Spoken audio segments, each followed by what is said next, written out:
WesWes show.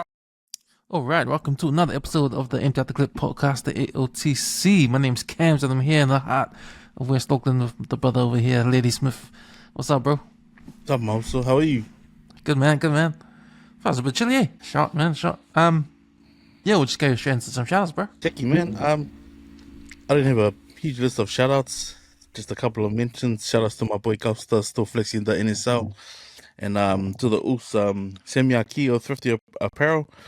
Just wanted to make a shout out to my also Enoka. So the bro's been at me like every other day, every other week.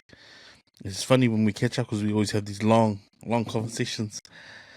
But yeah, man, I'll have to share how my week was when we get into that part about what happened during the week. And then my last shout outs to my sister Ruth came over. There was a snapper fish that was sitting in the chest freezer for maybe going on 2 months. I remember the last time I had my family over, we had a big feed, and yeah, my other sister just dropped off a plate, returned the plate, and she bought some of the snapper that I got given from my cousin, and they fried it up. But Keita ended up eating it now, so I already had tea. So now that wraps up my shout out too. Nice, man. Yeah, I just want to make shout out to all the listeners of the WesWes Network. Check out our Empty Out the Clip podcast Facebook group page. The EOTC group page is on Facebook. It's a private page, so answer the free questions and security will let you in. It's your chance to throw down some articles or make some comments, and we'll talk about it on the podcast. Or also shout outs to all the contributors and writers for the WesWes Sports Mag, our blog magazine. Next edition should be out this week, tomorrow or Tuesday. WesWes Sports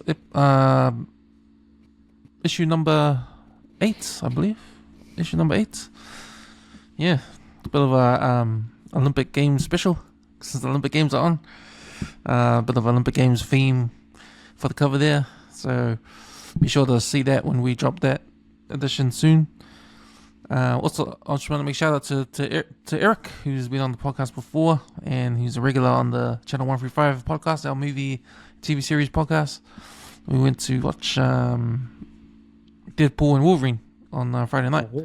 So we did one of those ones. We went to the movies 7:30 session, came straight back to the studio and recorded a episode of a review.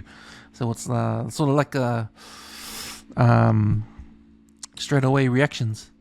So we got no time to think about it.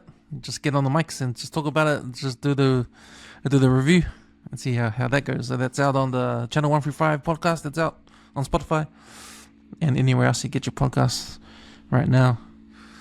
Sweet Us, how was your week been? The week was all over the place, eh? Not really feeling the work vibe at the moment, man. Yeah. Still looking though. Still looking for something interesting. It's more the time factor, the hours of work that they want us studying.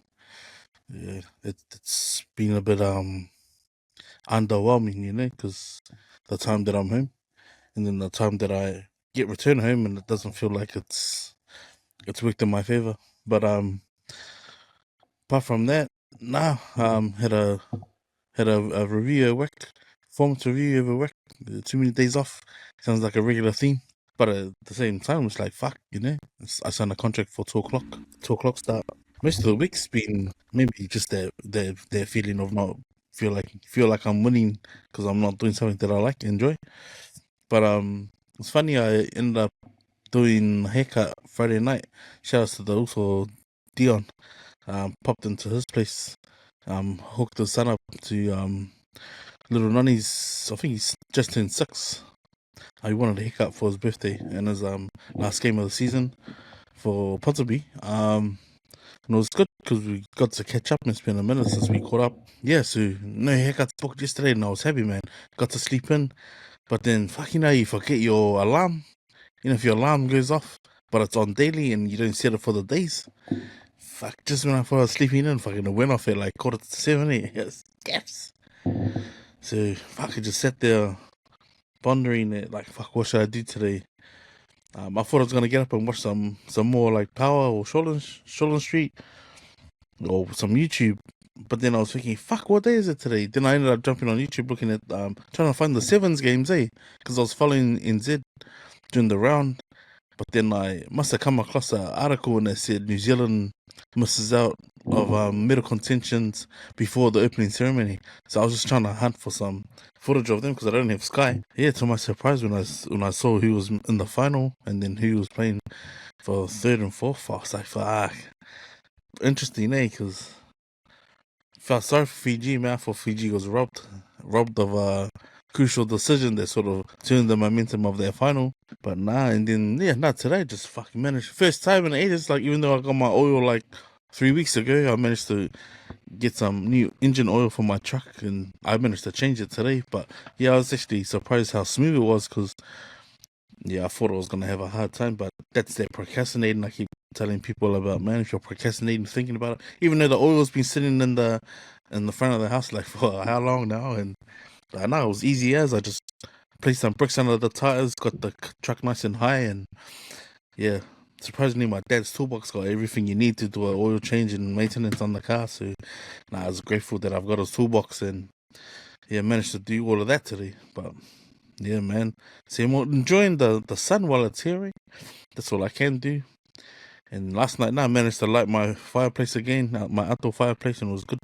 Managed to spend some time with my older girl and her partner. So, weekend's been alright, but the week's been shitty. Yeah, that's all I can say. How about yours, man? How's your long week been? It's funny you say long because it's been opposite. It's been fast. Yeah, nice. Fast because, we just got busy at work, and it's good. But again, I'm trying to save some energy for the time after work, because man, just find myself real tired after work, and then like got stuff to do, I seem to not get it done because of fatigue and all that. But, maybe I have to change my diet, but I have been eating sort of healthy. I've been cutting out the soft drink, trying to drink water. Nice. Man, and doing all that stuff. So still got the Biggest Loser. So that's at the back of my mind. So we did our weigh-in today. Every Sunday morning we have to do a weigh-in for the next, I think there's like 8 more weeks left. So, 7 more weeks left. So happy to be losing a bit every week. So avoid that penalty, because there's a $5 penalty if you gain weight. Yeah. And it just adds to the pot. So happy to not being penalized the last 4 weeks of doing it. So it's been good, man. It's like I said, just went to the movies with Eric, and just stayed home, watched some NRL. Saw my team, Manly Seagulls, just get their ass kicked in the first half, but then made the best comeback ever. Yeah. But it was too short. They lost by 4 points. So, damn, just needed more time. But we would have made it. We would have completed that comeback. But it was one of those half times where you thought, fuck, I'm going to turn the TV off because I'm going to get wasted. Man. But man. Yeah. Nah, man. See, with the Manly Seagulls, we play with heart, man. If we're down, we come back, man. And it would have been one of the greatest comebacks if we won that game. But man, like I said, down by over 20 plus points and then lose by 4 points. So even though we lost, gotta be proud of the boys. Still in the top 8 though. But we'll see when the Dolphins play, because if the Dolphins win, then it might jeopardize Manly's top 8 spot. Yeah, so we'll see how that goes. What else did I do? Yeah, man, just that, and just trying to finish my articles for the magazine, soon to be coming out. Man, just another week in the bag. Nice. I did see, wasn't the Gala Shield final was on this weekend? I think it was Pekaranga Ponsonby, and I can't remember who was in the Premier Development one, but Pekaranga had 2 teams in the finals. The Premier this. He Ponsonby was too good, Yeah. It's funny, man, because that team on just in their poster, their celebrations post, fuck, it's like there's no team in Auckland's gonna beat that team, bro. There's too many, like even like third and fourth string players, like in line. If one guy's not playing, so no, I've obviously recruited really well in the off season, I suppose. But Yeah, yeah, not good on Pakaranga for doing well. The open the prems and their prem development. yeah. I mean, it That's the shows team you they don't hear straight. much, in the finals Yeah, and that. well, it's usually their I think it's the open age restricted team or the under 85s. It's usually the 85s teams that's the team. Obviously, those St. Kitts and Pakaranga kids that don't put on any weight. They just keep their high school weight. They just manage to play in that grade. Yeah, there was And no All Blacks playing All Blacks game, but yeah, I was trying to. I've been missing the Olympics. Like I wake up in the morning and just hear some results.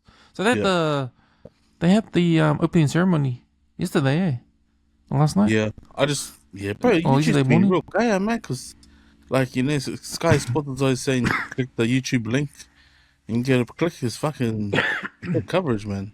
Yeah, So shit, but I saw their coverage, their 4 minute reel on YouTube.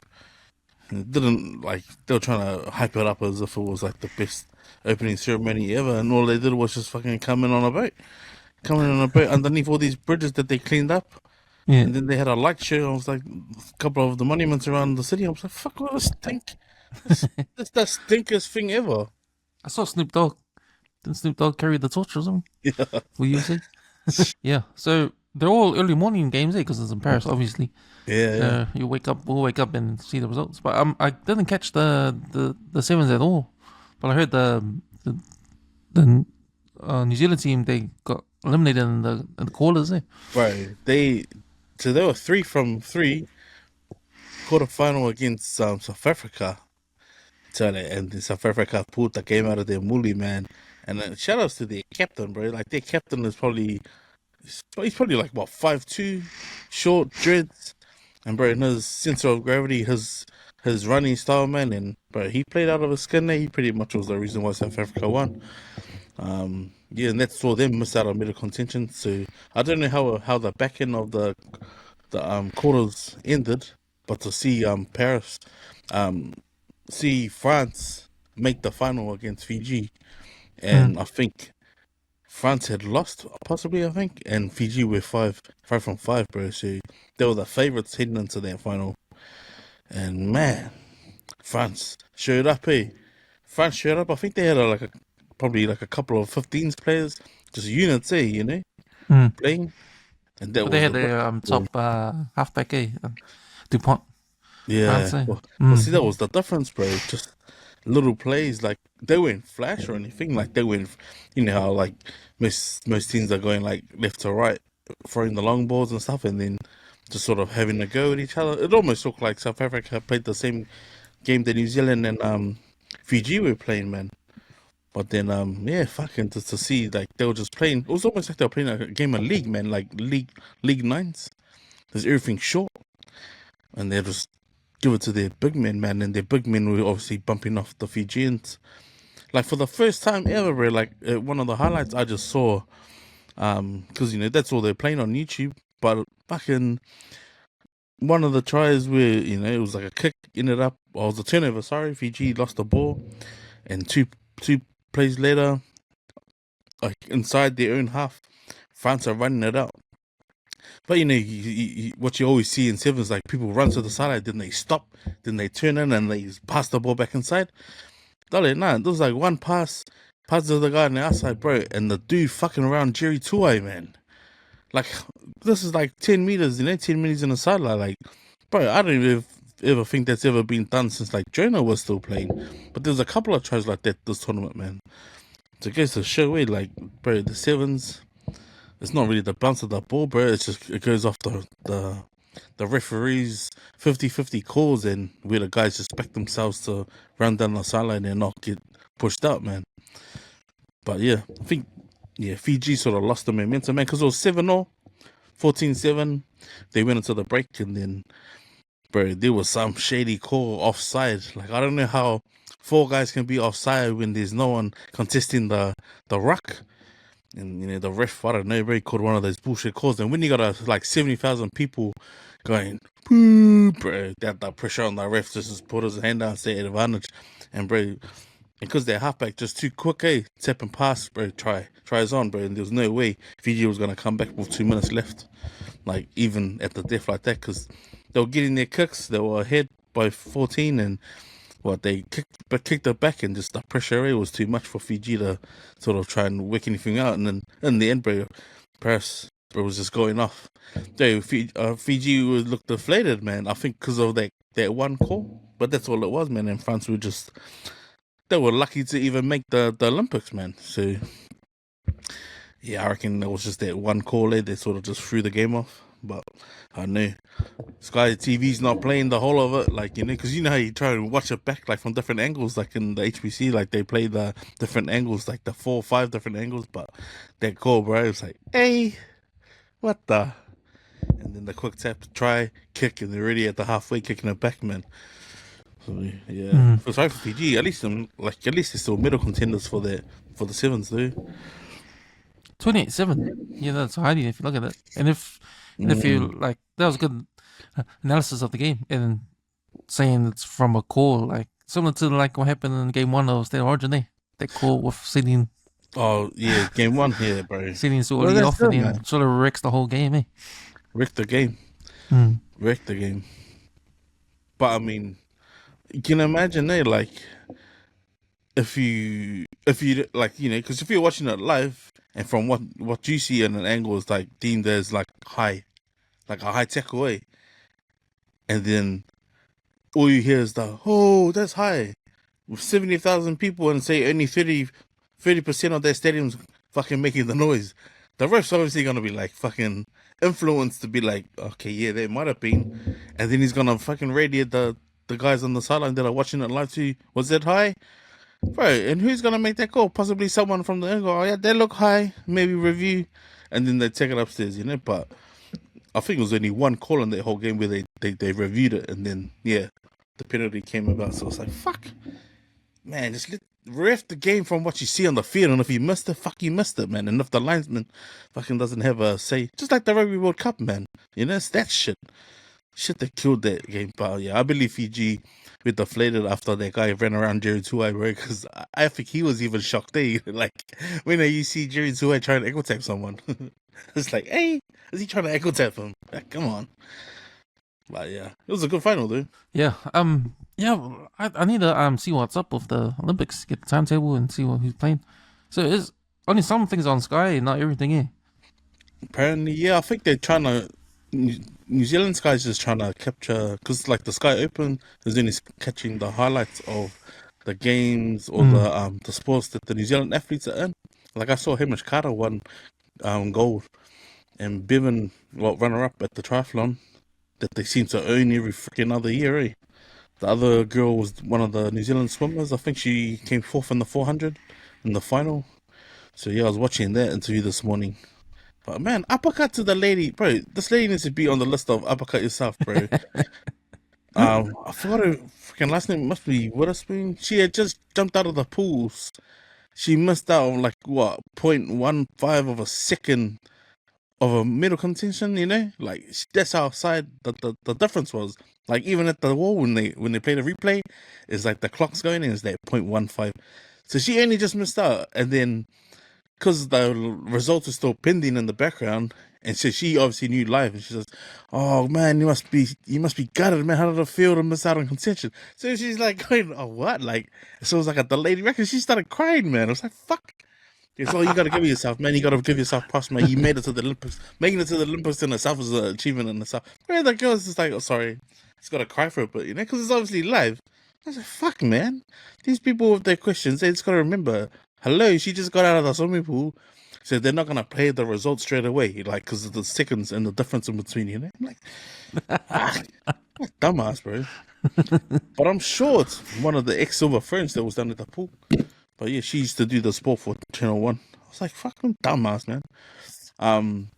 But yeah, but before the actual seven started, I think basketball started as well, because those two sports that started earlier was soccer and rugby.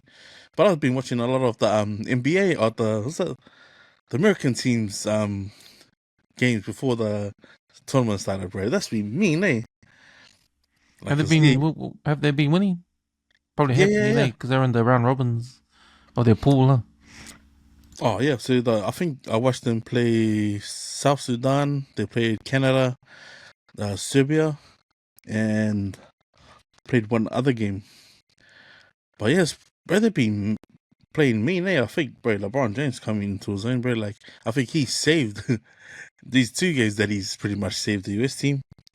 And like, they've been playing catch-up ball every freaking game, which is pretty hard case. I think the only other team with NBA players with stars too is Canada. They look like to be the one to be in the finals with USA if they make it. Yeah. Oh, they played Germany. Sorry, they played Germany.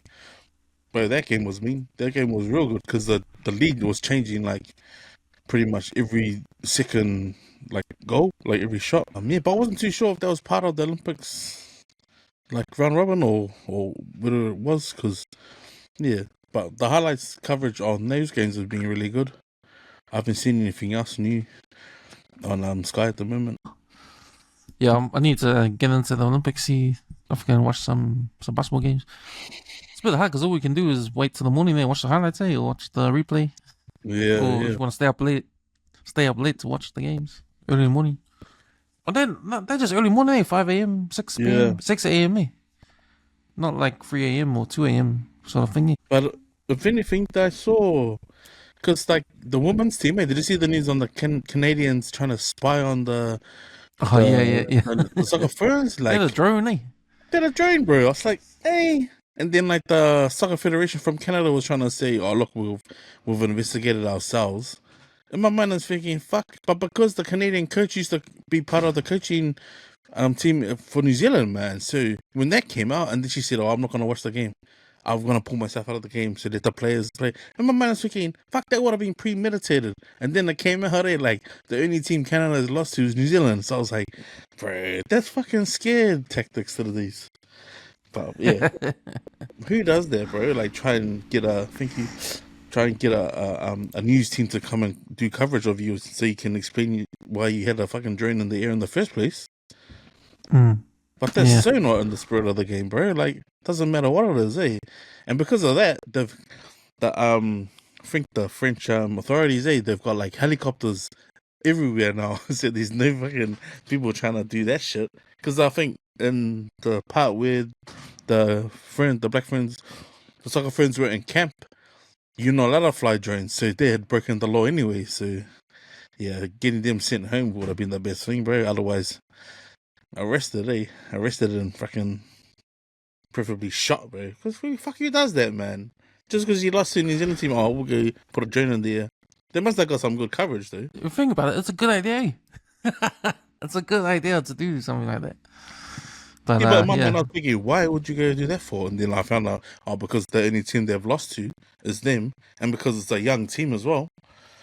But it's like, do you need to go that far, though? Like, you know what? They're really strict. In the tree? Olympics, man, they're strict on steroids and doing those drug tests and all that. You know, that's the same sort of thing, That's cheating, Like, they should put the drone in the category of, that's like taking the, because that's having an advantage, right? It is, bro. If you look at the, what do they call the spider cam? If you look at the spider cam that they run over like gridiron and what now rugby games, bro. If you're doing it over a field and you got the drone in there, fuck, that's got a wider scope, bro. You need to look at like the guys who do film and like editing for weddings and funerals and shit. How much information and data you can scan, like fuck. Once you put it in your hard drive, you can zoom up even more, man. You know. But it's like, man. Really? Like, even at the tournament, like, this is not a week's out. It's like, sorry, the game's gonna be played in another few days. But that's stupid, bro. That's like, that was real dumb. All right, bro. We'll continue with the sports theme. So, yeah, some more of the news, because we covered this last week with Ardie Savea switching to Moana Pasifika, but there's been more on the media side of things, more information coming through. If you watch John Cohen on The Breakdown, he was criticizing it hard. He was saying that might not be a good thing for Ardie Savea because he's going to a team that's sort of on the bottom of the table every year, a struggling team, and it might affect his game. Like if you're in the, if you're a superstar and you're in a team that pretty much loses every week, is that gonna affect your game? Is that gonna are you gonna downgrade as the weeks go on, or is it just a case of because there was pushback on what he was saying too by the guys on the panel like Justin Marshall and Goldie. They were there. They were just saying, yeah, but he played in Japan, and he was the man over there in Japan, and that's pretty much a lower sort of the competition's probably our sort of NPC level, and he was good there, and he managed to come back to the All Blacks and captain the All Blacks, and he played good here. So there's thoughts of it's not a big deal, and then I don't know what you thought about JK's comments. Do you think he would lose some of his game if he's playing for a team like Moana Pasifika that doesn't win much games in the competition? Well, see, this is where I feel like, man, shut the fun up, bro. Like the way he's been stitched up for it now. Hey, like his memes like saying exactly what he quoted. Well, when Dan Carter left to go pursue his his off season, and he came back straight into the All Blacks, didn't he win a World Cup after that? It didn't make a difference. All that did was made a vacancy for Richie Mo'unga to come up and take Carter's place after that. If it was a league team, take Mitchell Moses. Look what he did. He pulled that fucking game 2 out of his ass. Went on to be a cult hero, and now he fucking can't play for the rest of the season for my team. Like, how is that saying? Like, is a reflection of whether you go play for a team that's not doing well? Like, I think that feces on his actual where he's thinking in his mind. Well, because Ardie's come out and said that their case study was on him. That the NZR was saying, maybe putting him in a team like that wasn't going to do anything. But I mean, he did sign with New Zealand Rugby Union. So that's where your post about whether it's fucking even worth cheering about is actual a thing, because the thing that got me also is like, because he's been groomed through the New Zealand Rugby Union system. He was like the best player on the planet last year after the World Cup, and that's a team that lost the final. The best player on the planet in the team that came runners up. Now he's come home. He wants to play for a team that's doing those worst in the comp. He's still the baddest player on the planet, right? But he hasn't been given any credit. Now he's signed till the end of 2027, still for New Zealand. But what moved him to signing was the fact that Michael Jones and Tana went down and met with him and the wife over dinner, gave him a present, and he felt a different feeling. Well, what does that say about what he's been closed out of, man? Like, surely you got to be thinking, if you got the power to sign over one player like that, he should have the pulling power that Fafita and Jason Tamalolo did. Because how many more players would do the same thing? Like, if there wasn't a percentage of how many players could go play for Moana that are All Blacks, like, how many players do you think would it take to make a decent, like, stab at having a Samoa team? Like, say for example, Sapuanga came back and played for Moana, because you'd only need another 3 or 4 players there, ideally, and that would be like a senior leadership within the Moana Pasifika team. Because imagine if they were all Samoans. Bro, the New Zealand Rugby Union would be dropping their fours, man. I think it's 3 All Blacks max they can have. 3 All Blacks max. But Sapuanga is an ex-All Black, so he'd be safe. If you bought another 2, a prop and a halfback, like, imagine what the fear, but imagine like the pulling power that guys like that have, Because if Richie Mo'unga came back, into the fold and said, I wanna be open because I can play for either Tonga side. But man, it's just but hey, that's what if. That's all it is, man. And like, just like he posted was, no one cares, like, But all it showed was like, bro, the New Zealand Rugby Union is a bunch of racist bricks, bro. Because for them to do a case study on a guy like the baddest player on the planet, and then feel like he might not, perform, or he might be on his way out. Like, nah, look at Dan Carter, man. You gotta remember Dan Carter. He sat in the grandstand when they got sent home. He missed the World Cup after that. 10 years later, then won a World Cup. Like, that's Ardie, man. That's Ardie to the T, bro. He's the best guy in this position, and he can play anywhere in the back three. I know. I wish. I wanna say. I'm optimistic that he might say, I want an early release, and I'll make myself available for for Samoa. So you gotta watch the space, man. That's what you can do. Oh, I hope that will be the case, because he's the current World Rugby Player of the Year, best player, and it's well deserved too. He's captain All Blacks, and we let him go on the 1 year, one contract sabbatical. We let him go to Japan, and now he's back. He's signed to 2027. He's one of our best players right now. And the loose forwards, he's keeping out Satutu. He kept him out. There was no place for Satutu because they had Ardie Savea come back, and you need to make room for him. And he's a well-respected guy. I remember back in the days when his brother Julian, he was coming through, and he became an All Black, and he was the man. He was the bus for a reason. He was that sort of like John Lomu type guy. And then his brother, his young brother, Ardie, he was coming through Hurricanes, and you thought, oh yeah, he's another good guy. I never thought that he would kind of overtake his brother Julian Savea, and like one of the sort of like the elite All Blacks that we have, like I think Julian did it for a couple of years, but that was it. But Ardie Savea, he's continuing to do it year after year now, and he's one of the players that the NZR have to keep in the books. They don't want to let him go. Sort of like Bowden Barrett as well. So yeah, he's the man. He's a really good player, and he's deserved player of the year. The only criticism I have, not his decision to join MP, because you can do whatever you want. And it's kind of cool that he told that story, because I listened to that podcast too with when he came on the morning shift, and he was telling a story about how he came into the team, what changed his mind. It was all about family, how MP said they'll do anything for him to cater for his family, because obviously his family had sort of like there was a thing that he had to move to Auckland. No? He had to move to Auckland, which means the family had to move to Auckland. The wife had to like take the kids out of school, insert themselves into Auckland, and new friends.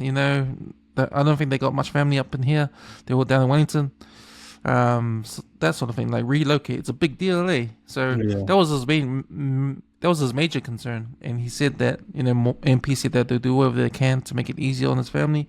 So I don't think the family's moving up, I think they're just gonna allow him to go back down, and every so often. I don't know. It sounds like it when I was listening to the interview. That didn't sound like they were going to bring their family up, but it sounded like, because it would be a big impact on the family, to take the kids out of school and all that, but to keep them down in Wellington, but he could have like easy access. I don't know what the details are. I'm just thinking that's sort of how it felt when I was listening to the interview. But that story about Talamaga flying down to Wellington to have dinner with him and his family, and talking about it and giving them gifts and that. And he was surprised, because he was like thinking Hurricanes would never do something like this. Well, that's and that's like that's the point of difference. Because even when like I was explaining that to one of Nikki's aunties the other day, and she said, "Oh, what do you think of that?" And I said, "Oh, this is just breaking. Like, I just watched it." And he was like saying that this is a Moana Pasifika team. This is a Super Rugby team. But the fact that the two leaders have gone down to meet with his family, and just their feeling, like that's their offer. But I said, if you see the way Sikope Kepu got given the captaincy when Aaron Major and that did it, Sikope had no idea. He was clueless, But then when he saw his siblings, family, his kids, his mum and dad walk in the room, and then they asked him to speak, then he clicked, fuck, I think they're going to give me captain. But that's probably the most emotional thing you'll see in Super Rugby ever, man. Because even when they did give it to him, bro, like you could just see the raw emotion of like even when Aaron Major was like, "I want to give it over to the family now," because that sort of stuff, sort of like, bro, you don't see that like open like the camera open in the Blues change room, sadly. But bro, just watching that still gets you like that was cool, man. And and just the way they gave him like you're the leader now. You're the leader of this pack. Like whatever you say now is like that's gonna be the swing of things, and people gonna sort of like act on your last word, man. So for them to give him just a taste of it, and he's already better than that, bro. I think he's a good addition to Moana, man. But you just hope that whatever he puts out is going to be like one of those drunken conversations like Sione Famuina and Ricky and Ruben Wiki where they say, "Sole, man, if I had enough of Canterbury," and you hear Richie Mongo is going to come to Moana Pasifika as well, because that's what you want to hear. But yeah, you can only wait and see and hope, mate. See, the story is about that kind of thing with us Sekope, and then with Ardie Savea, how they went down to Wellington. I wouldn't expect anything less, man. Yeah. It's Moana Pasifika. That's our culture, man. Like you said, Yeah. it's alofa. That's what we do. It's like a natural thing. Like, when you have visitors come to your house, the first thing you do is the kids go have to make the hipuki and get the biscuits ready, without asking. Because, when people come to your house, family or whatever, you're really there to serve them in that. So, it's just that cultural thing. It's a Pasifika thing. It's automatic, right? So I wouldn't expect anything less. So I don't know if Ardie was talking about that like he was surprised by it. But I was thinking, why was he surprised? That's what we do as a Pasifika people. Have you been like hanging on the Palangis too long? You don't get that sort of stuff down there when it's a name. It doesn't feel it's down there. The New Zealand system, man. It's the New Zealand rugby system. That's the. Yeah. But I'm happy for him, bro. I'm happy for him. But my criticism for Moana Pasifika still stands, man. It's a feeder team to NZR. We're still gonna get the seconds. As soon as the All Blacks lick their lips on the player that comes out of Moana Pasifika, that's aligned to the Pacific Islanders, they're gonna snatch him up and say, "Oh no, come play for Crusaders," like they did with what's his name, Le'Veon Moore. There's a reason why Le'Veon Moore is not playing for Moana Pasifika and going down to the Crusaders, because he might have another breakout year. He had a breakout year for MP, and he was the best player on that team that year, or last year. They took him out, put him in Crusaders. Now, he didn't make the All Blacks, but he's going to get a chance because he's in a good team like the Crusaders to showcase his skills now. So I don't know, man. It's still John Kerwin might have his only little bit of example, and there might be some truth to it. Because remember the guy that they played hooker for the Blues? It was a Ray, and then he played for the Manu as well. He was in Moana, and then he disappeared, and he's playing club rugby. Like that's probably the only example I can think of someone going from rep level Super Rugby and then just disappeared. Because even when he was at the Blues, bro, I thought he was on, and then for him to sort of like not get a re-signing, like that was like, because otherwise he'd still be at the Blues, man. Yeah. So I know they've got some players that come out of MP to play for Tonga and Samoa, but they're just there because the All Blacks they want them, So I don't know. There has to be a time, or if MP still carry on the next 10 years. I would like to see every player in that MP team play for Tonga or Samoa. That's their way into play in a high level competition like Super Rugby. Yeah. As an alternative to going overseas to UK or to France to play in the top 14 or the English Premiership, like that.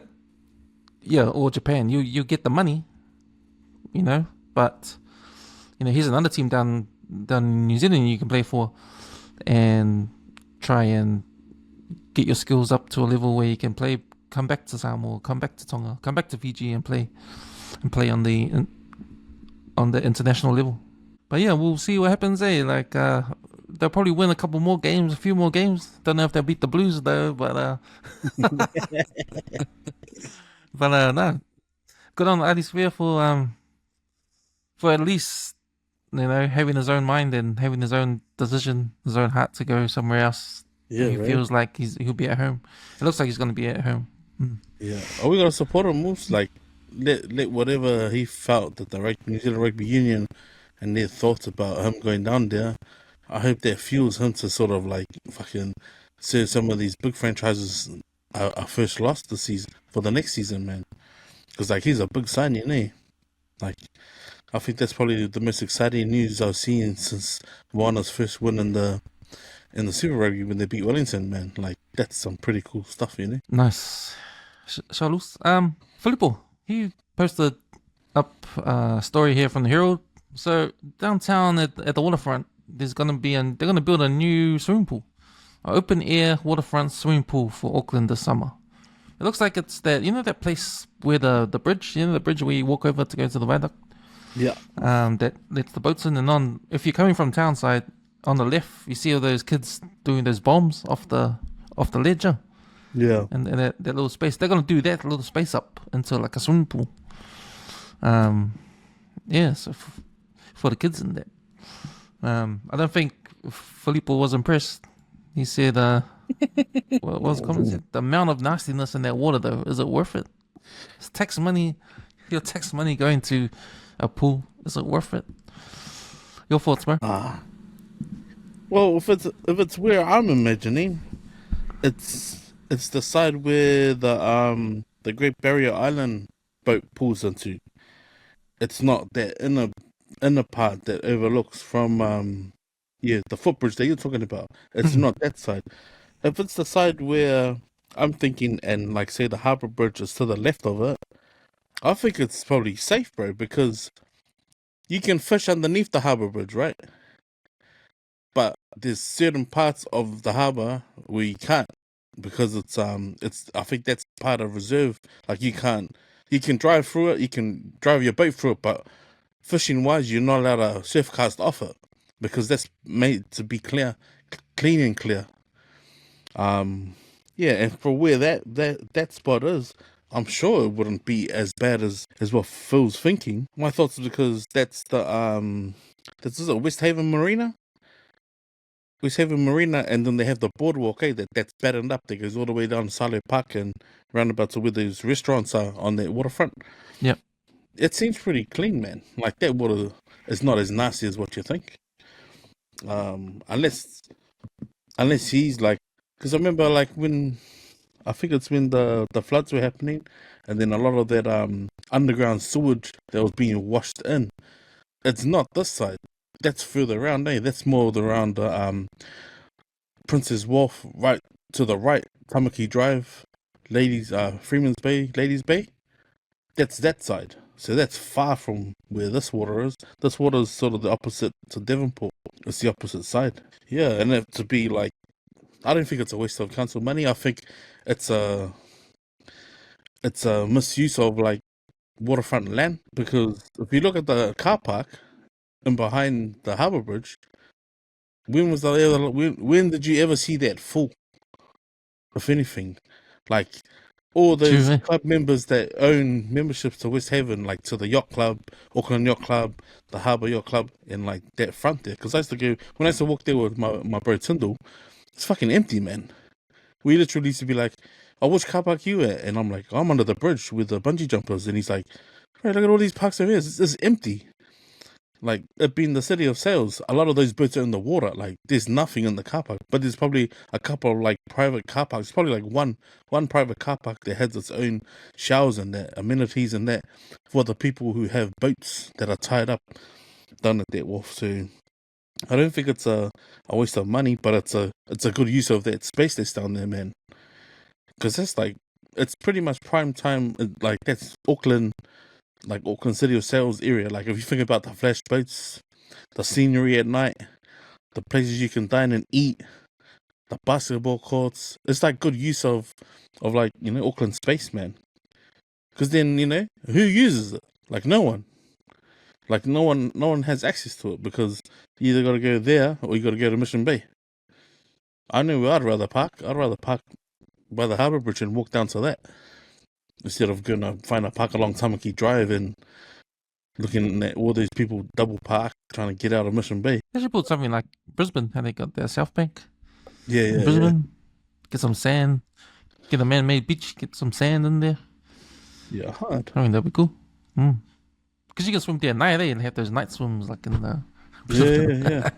And not worry about a great white shark coming out eat you at the back. So it's all good, man. No, I reckon it'll be interesting, and you might be onto something, man. Because if you can see that, and that's the left side, that's the right side of the bridge, but the left side of that block of restaurants, bro, that's a beautiful view of the Harbour Bridge, man. When it's lit up at night, that's gonna be a mean spot. I've got some breaking news here. So Sam Cane's called in to the All Blacks for the championship.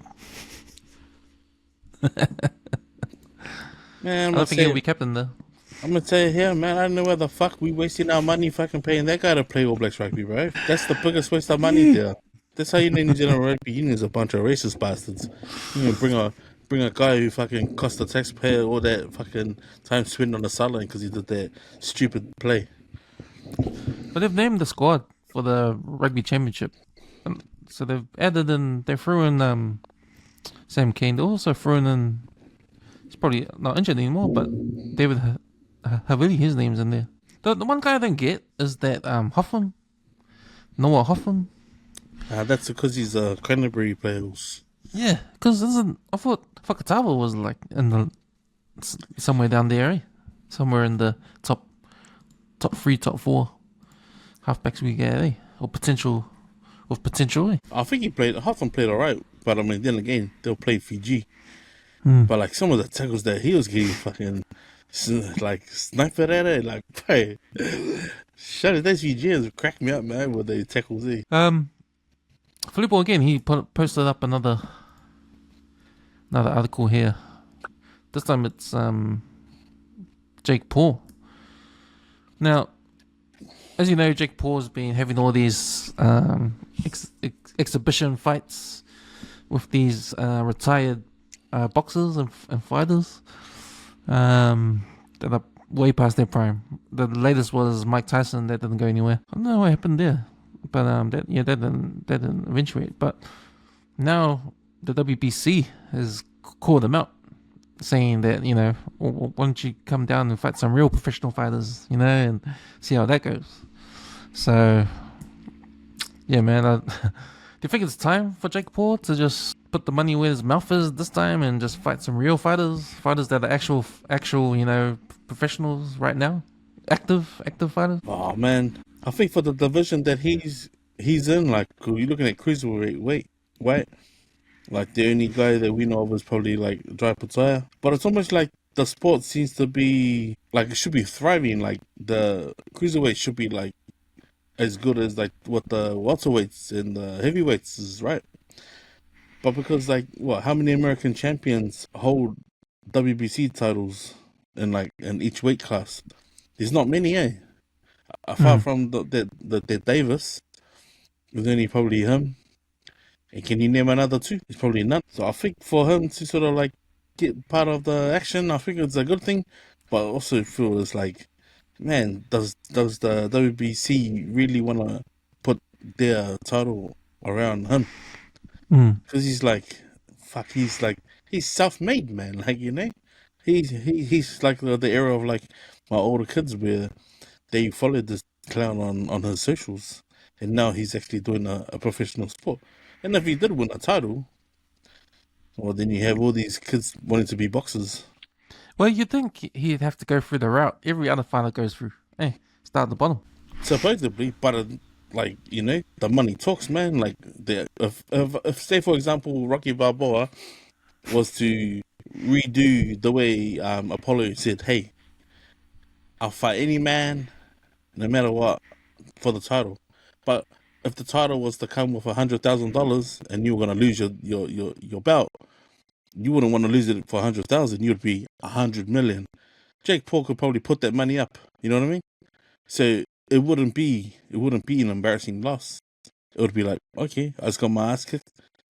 Let's have a rematch clause, and then you can come back and kick his ass for real, you know. But if the money was right, you can make it happen, man. I think with the coming through the proper route, it's showing that there's holes in every division, man. Like every sanctions had their because like I said, when what's his name, when they had the world heavyweight titles on the line, and then you had, okay, every belt is gonna go up. You can only be the lineal champ for like a max of like 2 or 3 weeks before the sanction expects you to defend against their number one contender. It never happens, eh? So that's why it's like, all right, you relinquish each title, but you will hold on to the one that holds the most value. And 9 times out of 10, it's either the WBC or the WBO, because the other sanctions, they're not busy enough, man. Like, you know, and they'll just happily crown their belt to the number one contender. Then if not, they'll take 1 and 2 and make them fight for it, and then people just get fucking title shots without even deserving the title shot, you know. So for Usyk to do it, Usyk said happily, all right, I'm gonna choose a couple of guys as a joke. I want Anthony Joshua and Deontay Wilder to fight for my thing belt when it goes up, because you can do that, because he's still the best boxer in the world. He hasn't lost, you know, and that's why when Tyson Fury even fell off the horse, he was still, you know, he was still number one. He hadn't actually lost, you know. So that's the only way you can throw around when you're a champ, like a real champ, you know. But yeah, when this guy starts doing those name drops like the Mike Tyson and that, to be fair, like a lot of people were excited. They like, oh shit, Mike Tyson. But I was probably more like frothing at the mouth when he said David Tua, bro, because even David Tua even said on his last podcast, bro, I would happily take that fight, man, because he knows it would be for the right amount of money, man. But see, that's the thing. Like Jake Paul, if he said it, he'll be asking Dave, nah, you gotta put some money up too, bro. I'm not just gonna let you come and knock my ass out and then I fucking get a black eye, couple of broken ribs for nothing. He's gonna want the bankroll for it, you know? Yeah. Yeah, it's funny, like all those matches he's won it, eh? He's won it. So he's got all these big names, these retired big names, and he's won all these fights. To me, it just speaks of like rigged all over, really. Yeah. So I don't think this guy is gonna do anything that will damage his reputation, damage his image on social media. You know, because that's the only thing that keeps people paying. Because people love to see him get knocked out. That's why people are paying to watch his fights, because they want to see him get knocked out. And I don't know if it's true. The rumors about his clauses he's got in there, like if the other fighter wins, you get nothing, and if you lose, you're gonna get like millions. You know, so yeah. But like, still, bro, that's still money can do a lot of things for a lot of people, man. Especially when they really need it. Sweetles, looking forward to those fights if they come around. And well, that's the thing. If they come around, if they come around. If they come around. Also looking forward to the rugby championship starts next week. I think on August. I think first weekend of August. So who's in that? Yeah. Who's in that rugby? Is it Argentina? No. Argentina, Australia, New Zealand, and South Africa. So I think South Africa will be a good one. Good one. So I think AB's. You know what? I think AB's gonna struggle. Yeah. I think they might split that 1-1. Oh, if they've called on Sam Kane, fuck, they're definitely gonna struggle, bro. Fuck it. The guy's the biggest build-ups. You gotta remember, they picked 2 guys. Like now they've got they went with Wallace. Hoskins didn't get a call up, even though Hoskins dominated that game at Eden. Now they've gone and picked the second best number 7 to the Auckland number 7, and that's fucking Sam Kane, and he still couldn't win the championship. Like, come on, man. Well, we'll see. Yeah, we'll see. Sweet, man. So we get into some Fia Poko of the week. Who you got for us? What you got for us? Right. Okay, first of all, I'm gonna say I don't know where these clips come from, bro, but how they show up on my algorithm. But man, this is from the seas, mate. Like couple of guys obviously restoring an old school Honda Civic hatch, and they're trying to push it up. Okay, the stupid thing is they're trying to push it up into a family mover truck. You know, like one that relocate your household stuff. They're Yeah. trying to push up 100 Civic into the back of a truck. Number one, you get a trailer. You get a trailer with fucking wheels that can, load to the ground straight off the back of the trailer, like on Fast and Furious. And these bookies trying to push this blue car while they get a novice driver. A novice driver. Red flag number 2. Then they're trying to pull it up. And they get angry at this poor lady who's sitting in the front of the car. I don't know, bro. I have no idea. But all I could hear was that If I Ruled the World music, that doo-doom, doo-doom. That's all I could hear, man. And hear the guy swearing at her. Like, come on, bro. You can't be angry at her. Like, get the right freaking vehicle to move the car, man. This stupid, bro. Another one is from, I picked this up from, was it Photoculture? It's, a guy. He must be, surely he looks like Tongan. He looks like a Tongan, man. He's wearing a red awful too. But he get asked, so obviously they got the translator. Have you been drinking? Keep your head still and follow my finger. Like on Bruce Lee's movie. Follow my finger. And I don't know, bro. It's keep your head still and move your eyes. That's the question that got put to this Tongan guy. Now watch what he does, man. So he's obviously saying to him, Tugu mau i hulu, and then look at my finger. You see something like that. That's what they've played into the translation. And I don't know what's going on. What's I don't know what he's doing. Keep your head still and move your eyes. That's what the question is. And he just lema like, oh my god. It's like but I love that he just keeps smiling. That's what cracks me up. Is that he's like, I don't know, crack up. And I don't know if I played this the other week. Oh yeah, but there's there's a minister. He's obviously at a baptism, bro. I just thought to myself, can the guy at the back just push the pastor into the water and drown him? Man, he's got one job. So it's like, hold the baby properly and then dunk. This is why I don't go to church, people. When you see this sort of stuff, man, it's like, god damn it. This one here, it's from Mamma Mia family, and I had to laugh, bro, because I understood the pain. I understood the pain that the kid was talking about, right? And it's because I get a bit of asthma too, like if I'm not breathing, like if I have a cough spasm and I need my asthma pump, but sometimes it doesn't work, and so I just need to breathe.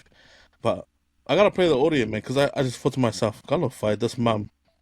So you can imagine this at a basketball game, right? And how stupid like this sounds. Asthma attack, and she ran over there like a fucking hero with the puffer in her hand and the spacer, and she's trying to puff it and spray it, and he wasn't breathing in, but he was trying to talk back to her, and she was just getting really angry at him because he wasn't breathing in because she had the lid on. Mom, that was you. I know. Like, you understand, right? So in order to inhale the Ventolin or Respigen from the inhaler, you have to take the cap off. So this poor Palangi lady was running onto the field. Can you imagine there was a Samoan lady? It would be like every second word was "Kai, alero, kai, oh pisa, ay kai." But good on her for like accepting. Hey, I fucked up. I'm gonna make a video about it and let my son go. It was you, mum. Nah. But I felt the son's pain, man. Like I was like, damn. That would have been hard, eh? And then the last one, not least, bro, I gotta play this because this post our ass whooping the other week. I know it's in the past, but this is a guy on Instagram, and I think it's over the fight, eh? This has been the fight took place, and it's called Let's Go Blue or Kaele Mako TV. So he said, there's a fight about to break out. This is after Cam's man from the Sea Eagles goes over and pushes Jerome Luai, and they give a bit of a push and a little shove. And the family are just watching the game at home, and for some reason, I don't know for what reason, but the dad of the family was triggered, and he got up and he swore at the TV, and then he just happened to chuck something across the room, and then the TV went off. So I do not know whether they managed to watch the rest of the game or whether they all jumped on. Watch someone's iPad or phone, eh? But the anger in his voice, and then when he says "guy," like shit, I gotta buy a new TV this week.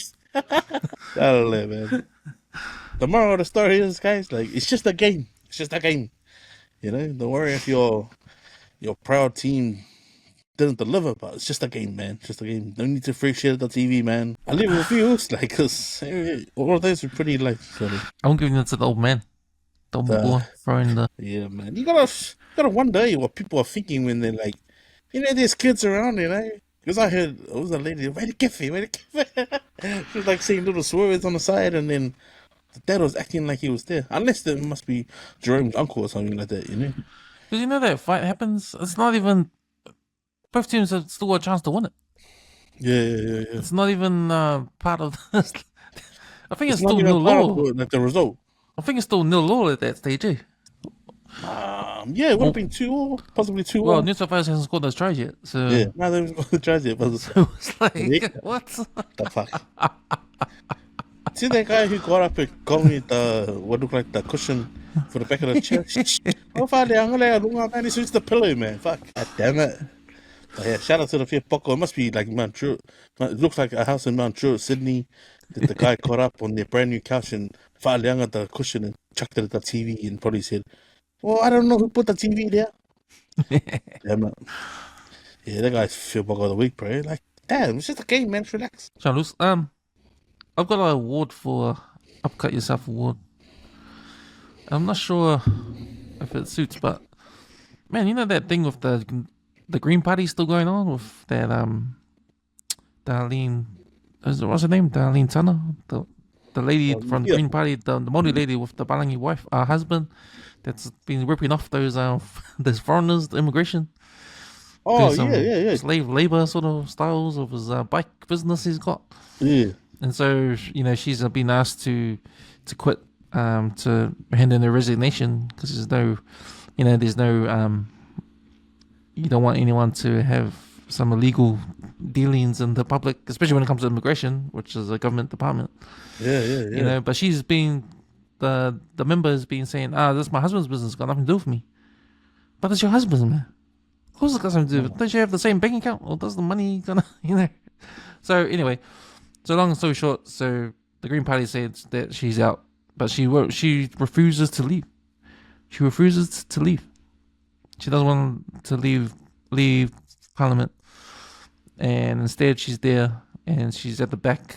She's sitting at the back, and as an independent, so she's still in Parliament, but I think she's still part of the Green Party. But the Green Party wanna put the law on her. So there's a law called I think it's called jump the waka law, where you can fire a member of your party within Parliament if you want to use that law. And I think the Green Party want to do that now because she's not leaving. She's not leaving. But Te Pāti Māori, they're saying, oh well, if she wants to leave and she come with us, she can hop in with us. She can be part of us. Yeah. So that's interesting. Fuck. Yeah. So yeah. But I'll give the Uppercut award to her because just for the fact that come on, mate, that's your husband. Like, you can't say, "Oh, it's my husband's business, got nothing to do with me." You can't say that. That's why it's in the marriage contract, you know. So trying to think of an example of like where that's been a case too. Wasn't there been like when the Prime Minister, what's his name, Blackson said something like, you know how they get the tax rebate on the low emission vehicles, like if you got a smart, was it a the smart cars, the electric cars, electric cars and the hybrid cars, and you get the tax rebate. And he obviously had like a Tesla, Camaro S, sorry, those cars are like 80,000, 100,000 plus, so he would get a tax rebate of like what, 30 grand or something. And he said it's my wife's car. It's my wife's car. What the fuck? Come on, get out of here. Yeah. And then it's the same thing. And he refused to move into Parliament House because it was run down.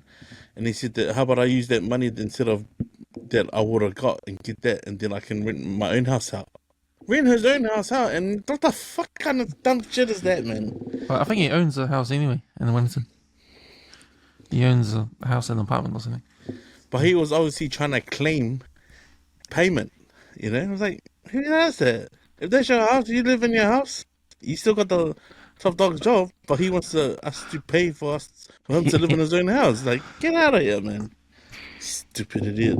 Yeah, hold up. Sweetles, you get a food review. You're gonna give us an update on what's going on with the Costco chickens now, eh? Because we did a review on a previous episode.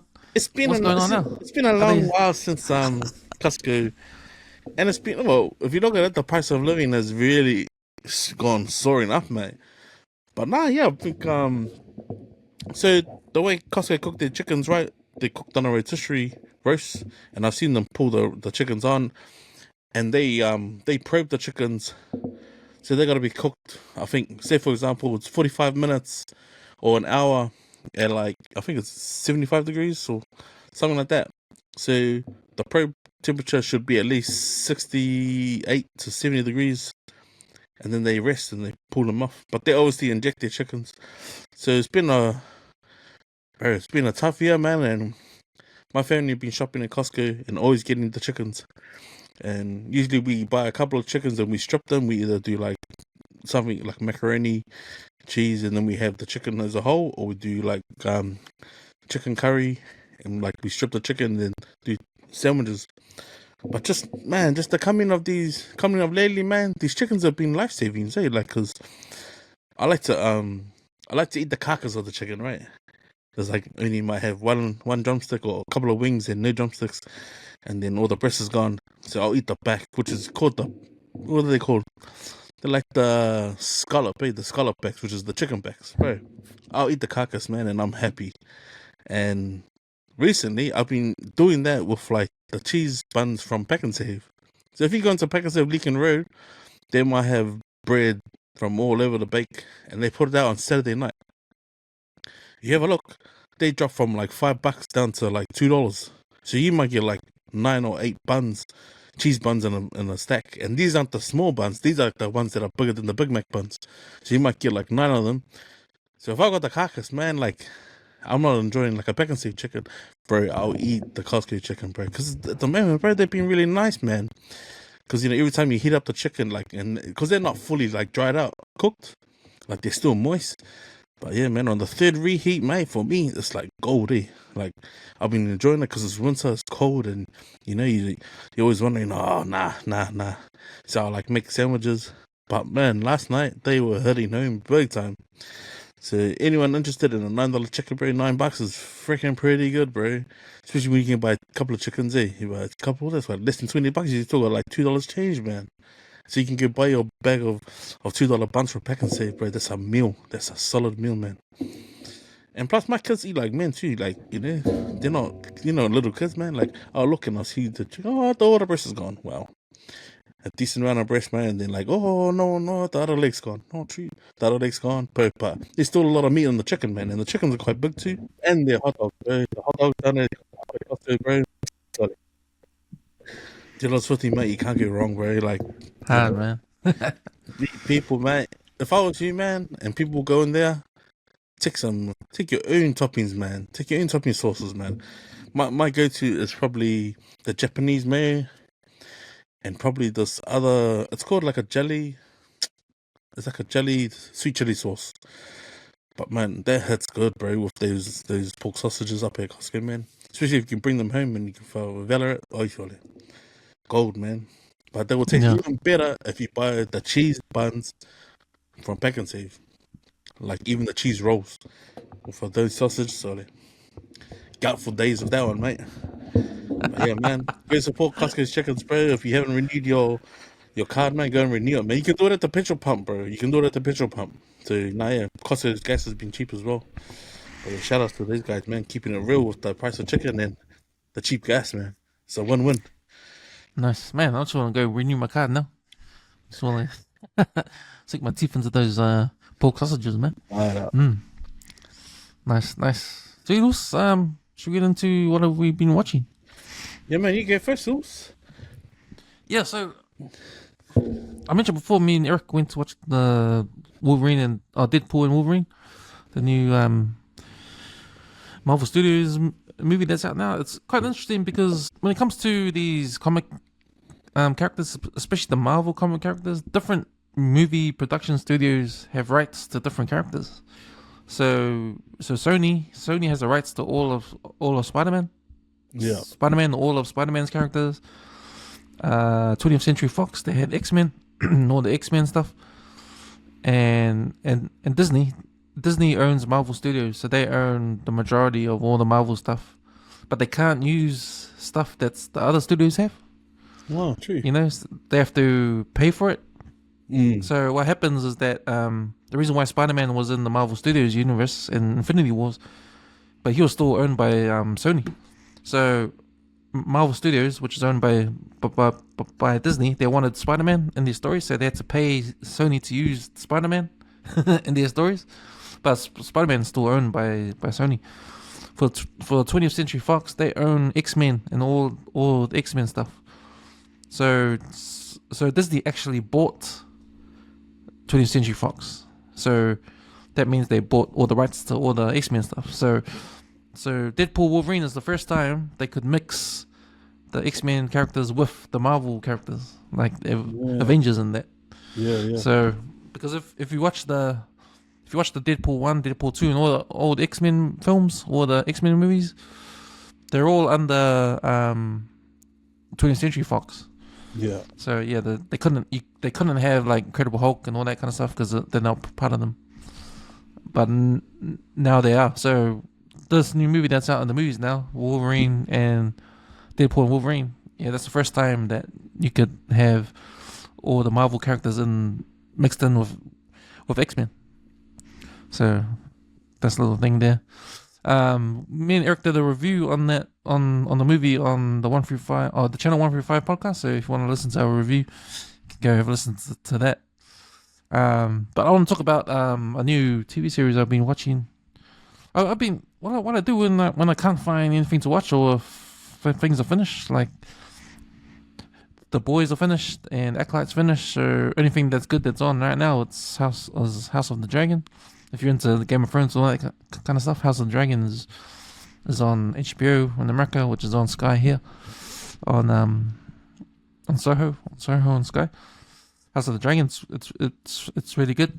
So if you're into all that, you probably be watching that now. But the series I want to talk about is because what I do is I Google what's the top TV series in America. And so, I think number 2 was a TV show called Presumed Innocent. So it was number 2 in the States. So I checked it out, and it's 8-part miniseries. It's like a courtroom drama. It stars Jake Gyllenhaal, and he plays a lawyer who has an affair with one of his workmates, and the workmate, she gets murdered. And he's a suspect, but so it goes through that. But it's 8-part. It's pretty cool because it's fast paced, so you don't get bored. It's pretty good because there's 8 episodes and they're all like 40 minutes each, so they're short, right? Mm. And if you start watching it, you just can't stop because it's fast paced. Yeah. Everything is like everything that happens on screen has got to do with the story. So you're always engaged, and I like that. I think that's a new kind of thing now. I like that kind of style because if you think of this age we're living in with TikTok and scrolling and reels, we need to be shorter, huh? Our attention spans are shorter. Yeah, that's So right. Our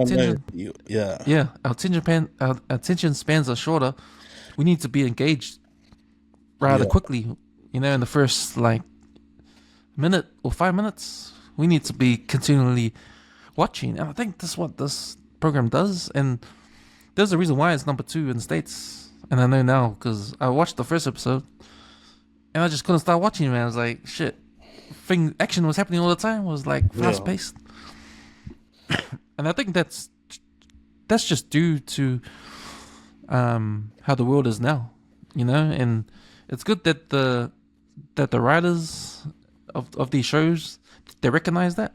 Yeah. And there's no mucking around, you know. It's 8 episodes and they're 40 minutes each, and there's no heaps of talking and all that. It's just action, action, action. When I say action, it's not guns and all that kind of stuff. It's like the drama is just happening, and you just get engaged. And at the end of each episode, there's like a new thing happens. So it's like, oh shit, what's going on? I'll watch the next one to see what happens, kind of thing. So yeah, it's good like that. And I think if TV shows are made like that way now, I think it'll be awesome, man. I think so. Yeah, so I think you can only. I will watch this online. I pirated this online, but you can watch if you got. It's on Apple Plus. It's on Apple Plus. It's called Presumed Innocent, starring Jake Gyllenhaal. It's 8 episodes, and it just finished. So I watched the whole 8. I watched it on Friday, Saturday, and watched the last one. The last 2 episodes this morning. So that was good. It was really good. So it's actually a remake of a movie that came out in 1990 called Presumed Innocent, starring Harrison Ford. Yeah, that's my it's pretty good if you're into courtroom dramas, and even if you're not into courtroom dramas, into thriller, into crime, into who done it. Yeah, it's good because it's fast paced, so you would want to know what's going on. But I gotta warn you, if you watch this, you will never expect the ending. You will never expect it. The ending is fucking detour. Like, you're going one way, next minute, you're going the other way. It's like, I didn't expect that. Oh, man, it sounds like something I gotta watch, man. Yeah, that's me, man. Oh, man, bro. what have I been watching? I've been watching a lot of podcasts, because I've been watching, trying to find, like, obviously stuff on YouTube with the games and that, Olympic games. But I've been keeping up to date with my cooking with Rona. So the family's finally stopped now. They've been hitting. So they didn't tell everyone where they were going, but their last stop, they stopped on Oregon, and they had a sleepover for about 12 hours just to let Chef and his son rest and Rita get some rest. And then now they drove another 12 hours. So in total, the family's been driving for 4 days. So this is the 5th day, and finally they've made it to their destination. So they revealed where they were today. Also, and they're in Texas, man. So Emil's been appointed. He's been relocated to Texas military camp with his wife. So the mum and dad, Rita and Chef, have decided to move to Texas, man. So I'm excited for them, man, because it's only meant to see what they left behind in Seattle, and just them traveling. It was cool because Rona made a short video of them just saying, okay, so for the last 5 days we've stopped 3 times, and she's trying to find the quickest route, the cheapest way, less congested, and there's no tolls. So that's cool, that you can travel America without having to pay on the toll roads and not be caught in traffic, man, because a lot of the scenery in their videos, man, is amazing. It's like, it makes you wanna, man, when you watch all the movies and the film of America, but then you actually see it. It's not until you see it through like Nikki Davenport and her, like this family, they can see the beauty of America. And when I see my cousin Andrew's videos of him in Oregon, like, because he went to the game, the All Blacks game, and I don't know how far he is from where he stays in Oregon, but no, it's just cool seeing him there and him meet up with some of the All Blacks as well. I'll be watching that, and then the 2 podcasts I watched, I think it was 2 Guys in a Bar. Shone from Wina's podcast, he's come out, and bro, amazing story, bro. Coming from West Auckland, hard, eh? Like, I didn't realize, but bro, I gotta plug the 2 mentions. West Auckland mentions his best mate's name's Sa. Bro, I didn't remember him, or like if I was at Custom when he was at Custom. But he mentioned two guys, and he said that because they obviously asked him, did you ever make the Walter Dixon back in the day? And he says, nah, man, like Sa's house was like the MCG Eden Park / Mount Smart. Like, we played everything at the front of Sa's house. And he's a boy from the garage as well. But he mentioned making the Walter Dixon. He said the kid in my, like, yeah, everyone knows the kid, but he said the kid in my age group back in the day, and like no one could beat him in a race, and he became a superstar. And there's 2 of them, and they were sort of like me and Sars guys that we couldn't get in front of, and one of them was Ray Sarah, and everyone knows Ray Razor. and he playing it, and the other one was Pat Siggy, and that's Sua Siggy's little brother. But he said, but those two guys, those were like the superstars back in the day. And then he went on to name some other guys from Castle, which cracked me up, And he just said, but when my family left Auckland and moved down to Rongotai, so he obviously moved down to Poiroa, still for his dad's family, and he said he loved it, man. But if you got the opportunity to listen to it, man, listen to it, man. It's a good listen. He obviously just dived into the early, like the pre internationals and pre NRL, and just what happened when he sort of fell off the wagon. But no, good listen, man. And then also to Sean Johnson's one, like it cracked me up, boss. Cracked me up because he's touching on his new sports podcast with that guy from the morning shift, the basketball player.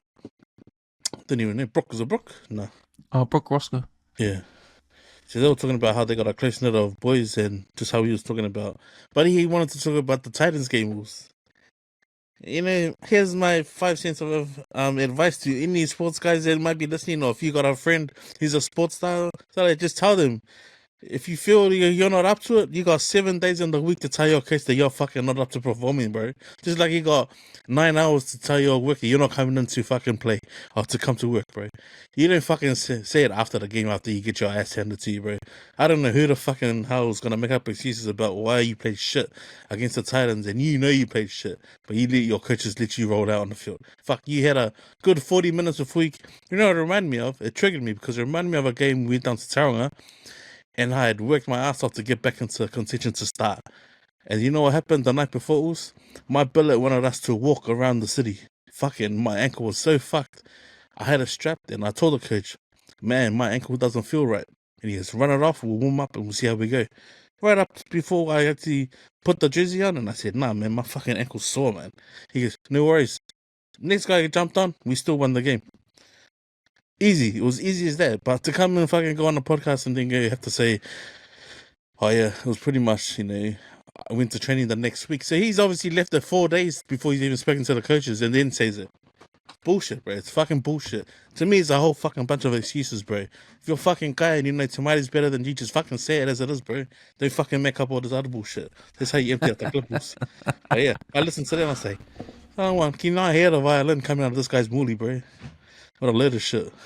But yeah, good bullshit, bro. It's good. It's the good, best bullshit I ever heard to fucking sports people talk. No, but that's all I've been listening to on the last few days. Yeah, I've been noticing a lot of I don't know if, because there's always this thing with YouTube versus audio when it comes to podcasts. Like, what is the dominant one right now? I don't even know. I mean, I know with me personally, I can't watch videos because I gotta sit down and actually watch it. I'd rather just listen to a podcast because I'm driving or doing something else. Now that's what I'm doing too. I just have a good interest. I have to laugh. Like I know we'll talk about the Elioto Sapolo's one and the Outsider. I mean, their audio is still chaos. Like compared to us, we're still good. Like and like you said at the start, man, we got into doing the pods. It's all about the sound. You can hear the difference, bro. I don't think people appreciate the difference. I plug this. If I'm listening to this inside the barbershop and I turn my TV on and I turn on my my Pioneer speakers, bro. Our fucking me and you are the loofah in Marvin Gaye of fucking sound because the sound difference through the mic that's what it was. It's through the mics, bro. And we're not even in the same house. So when I see guys doing theirs and they're all in the same studio, and I'm like thinking, go and fucking plug in some decent speakers, bro, because it sounds fucking shit, eh? Like, and you can tell. Oh yeah, that's right. They dynamic mics, bro. Like the sounds. It's almost like you can hear the guy breathing in the other mic when you know that the guy's talking. It's like, see, and if I pele lele microphone, you wouldn't hear it. I know in America there's a stat between what's on people's TV screens, and it's the two companies that are up there, YouTube and Netflix. Yeah. Because obviously YouTube's got the app that's on everyone's TV. You just click on the app and watch YouTube on your TV. Yeah. So it's easy to access whatever you want on YouTube on TV. So, I feel YouTube's like years ahead, bro. Because like whatever's on Instagram, like with your screening the reels on it, the algorithm, the YouTube algorithm, like if you go on as a guest and you're not on your own profile, Bro, it's amazing how it just saves the algorithm. Like all your past, like whatever you've searched is there, right? Unless you go and actually turn it off and clear it. Like you do it on your computer, sometimes it's not there, you know? If you're logged in or just browsing. But yeah, YouTube, bro, it's just light years ahead, of everyone else. So you lose, let's do some last words, man. Thank you, man. My last words is like, to everyone listening, and they might be thinking, bro, it's getting cold and it's tough to start something, man. Make some goals, man. Let's make some goals and try and tick them off, man. I know everyone's always putting something off, and just like my oil change that I've done today, fuck, it feels good. It feels good because I know I can take my car up north on Friday and be like, shit, at least we're going to be decent, you know? The oil's going to be circulating through my car valet like a new car, you know? But yeah, just don't put it off, man. My last words is, don't ever think it, man. The more you think, the more you procrastinate. The more you procrastinate, the more you don't get it done, man. Get a little late, you know what it is. Yeah, that's good advice, man. The more you analyze, because I think there's a saying, the more you analyze, like if you overanalyze something, you get paranoid. You get more paranoid, no action, man. Like, but if you do it, you learn on the way, because at least you're doing something. Like, it doesn't matter if you fail or you're learning as you go along. That's it, man. It's like when you started WesWes Sports, I just jumped into it, not thinking it's gonna be hard work, trying to keep up with the deadlines. Next minute, you're gonna find a photo for every issue. You're gonna find a photo. You're gonna find someone to take a. Oh man, no one told me that in the beginning. I just wanted to do it, you know. But that's how you do it, You just start something. Exactly, it is. Just gotta start, It's the first. Just gotta start. Just gotta start. Otherwise, if I was over analyzing it in the beginning, I'll never get it started. What was that episode? Yeah, man. Episode 7. What? Drop number 7 coming up. Issue 7 coming up. Yeah, yep. I've got I've got an article on. I've got a John Cena article, and I got an article for the Olympics. Got a music one on Diana Ross and Marvin Gaye. There's one. There's the top. There's a list of All Black Samoans. Top All Black Samoans. Nice. Can't wait to read That's that going one. in there. And I just gotta finish my movie review on Deadpool and Wolverine. So that's us. My last words. Just everybody, thanks for listening. Tune in to our other podcasts on the WesWes Network. You can find all of them on our website, www.weswesnet.com. Also, our WesWes Sports blog mag's due to be out in the coming week. Man, we're all on social media, WesWes Network on Facebook, Instagram, YouTube. Check out our YouTube channel. All our videos on there. And we're on TikTok as well. Check out that. And yeah, man, thanks, Leti, for jumping on. Let's get the fuck out of here. Dick.